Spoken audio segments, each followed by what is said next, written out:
Eh bien bonjour à tous les amis, j'espère que vous allez bien. Aujourd'hui, nouvelle vidéo, je vous présente cette carabine. Il s'agit de la Diana 340 N-Tech Premium. A tout de suite pour la présentation.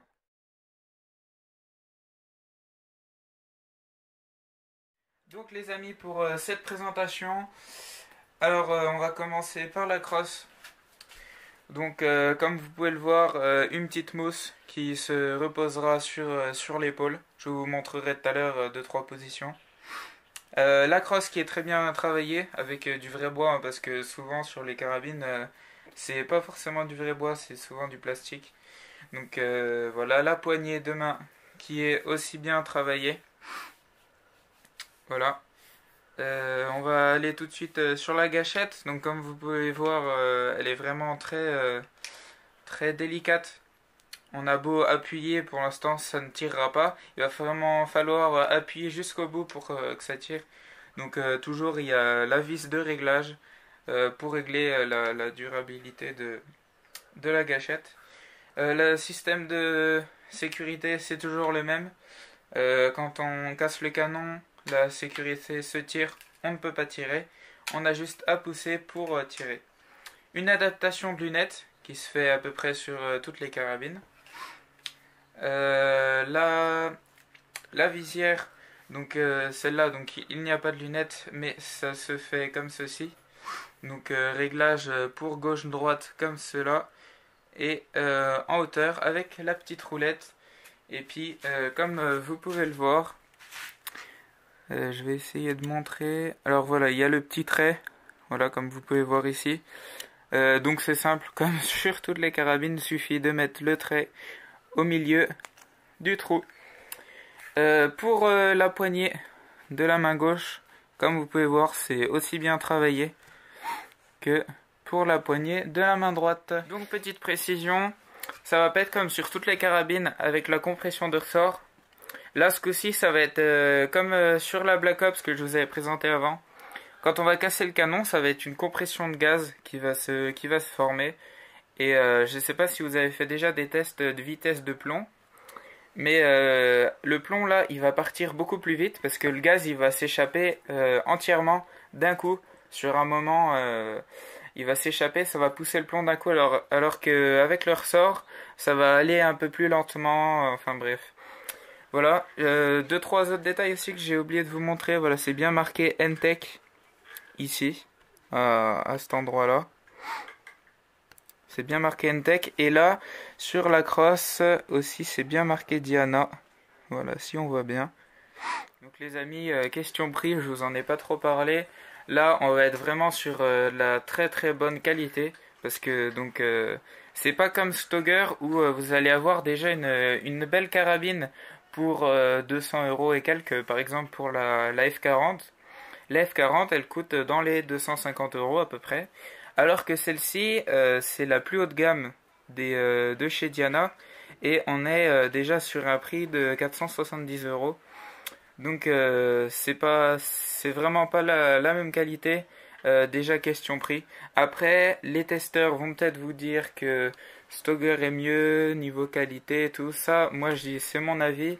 Mon avis est que Diana est super et il faut par contre comparé à Stoeger, il faut en mettre de l'argent pour avoir. Les amis, j'en profite de cette présentation pour vous redire un peu question plomb, ce qu'on utilise.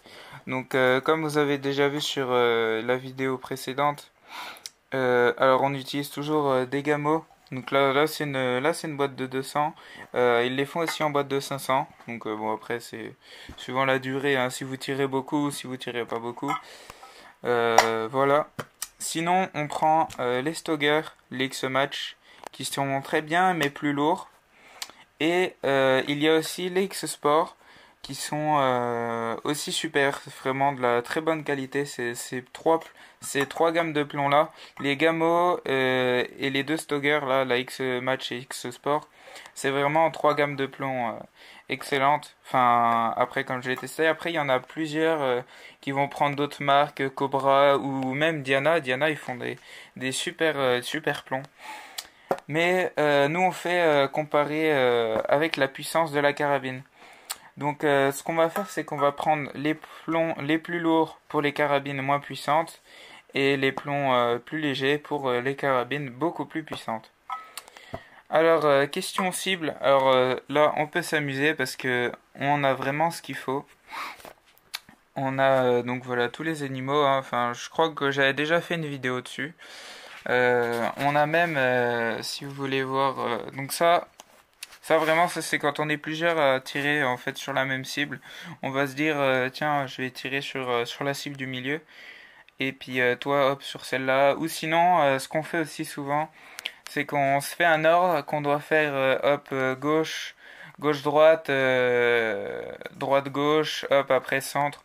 On se fait un cycle en fait en temps de secondes pour aller le plus vite possible. Donc ces cibles sont vraiment bien. On a donc d'autres formats de cibles en petite taille. Donc là avec tout simplement un lapin qui est sur la cible. Donc le principe est le même, hein, comme sur toutes les autres cibles, hein, c'est de tirer le plus au centre. Sinon, on a donc un bon paquet de cibles classiques, hein, c'est celles qu'on va retrouver le plus. Donc voilà, c'est celle-ci. Alors là ensuite maintenant pour la fin de la vidéo, je vais vous défiler deux trois petites photos de la carabine quand je la porte.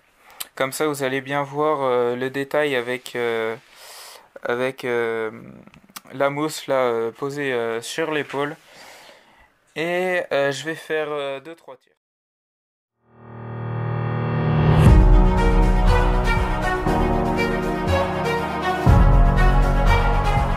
Les amis, petite différence aussi sur les autres carabines, hein, c'est bien une 20 joules. Et donc celle-ci, donc il faut bien tirer assez loin. Donc vraiment minimum 20 mètres, 20-25 mètres pour être vraiment précis. Mais c'est au plus près quoi. Au plus près 20-25 mètres. Je vais faire 2-3 tirs, je vous laisse voir ça sur la cible.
Donc les amis, on est d'accord, bon c'est pas non plus super bien fait, mais on n'a pas tiré beaucoup durant tout l'hiver. Donc je pense que c'est déjà pas mal, parce que après c'est ça aussi le problème quand on tire loin en fait après c'est pas du tout beaucoup précis. Surtout que là aujourd'hui il y a pas mal de vent, donc les plombs ils ont vite fait de décaler. Donc voilà. Alors là pour la fin de vidéo, je vais vous faire un petit truc assez marrant donc avec le renard. Je sais pas si je vous avais déjà fait une vidéo dessus.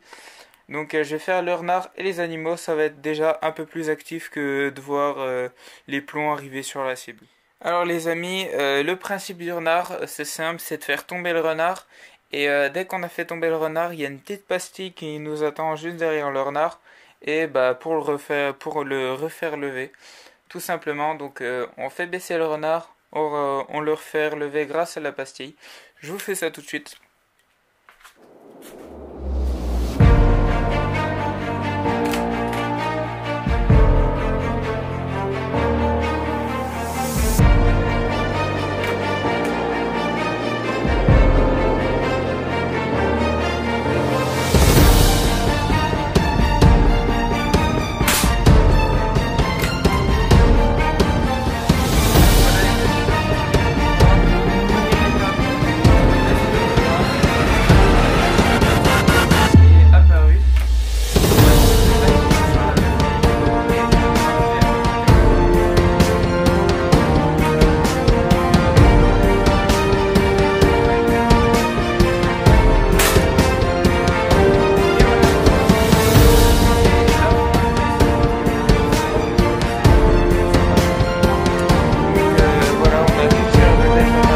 Seulement deux plombs, un plomb qui l'a fait tomber et un autre plomb qui l'a fait lever.